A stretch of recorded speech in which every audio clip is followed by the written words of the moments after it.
So we're asked to find the derivative of square root of 3 to the e minus x, and notice what we got here. We got an inside function at 3 to the e minus x, and we have an outside function, the square root. It's actually going to be a double chain rule, and I'll show you where that comes in. But first thing we're probably going to want to do is write this as a fractional power.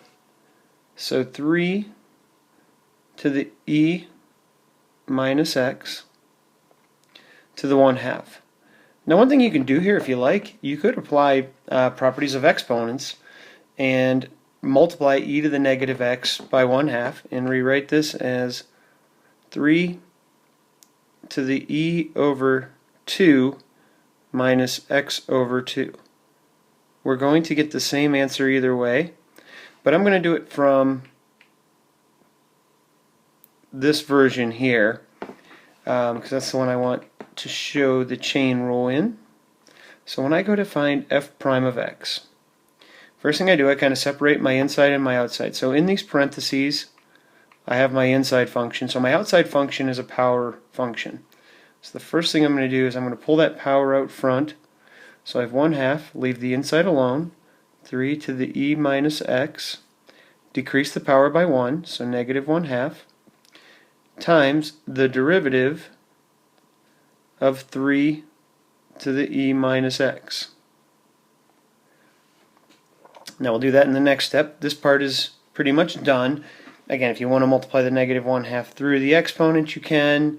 If you want to write it as a square root, we might go ahead and say 1 over 2 times the square root of 3 to the e minus x. Not necessary. The derivative is still correct the way it was written up here, but that's one way we could write it.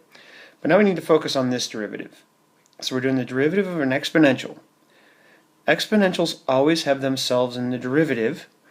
And this will be a chain rule because the exponent is more than just x, excuse me. So the derivative is going to have 3. That's going to be the derivative of our outside. Since the base is something other than e, we have to multiply by the natural log of the base. And now we also need to multiply by the derivative of the inside, which is the exponent, 3 minus x. So that's where, the way I had it set up, it is a double chain rule. Again, you don't have to do it this way. So we have 1 over, we rewrote this. If you want to put these up in the numerator, we certainly can.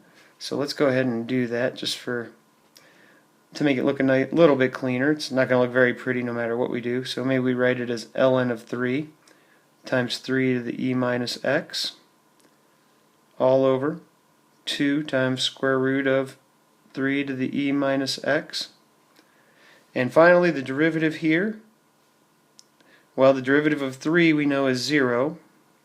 The derivative of negative x is negative 1. So basically this thing is getting multiplied by a negative 1.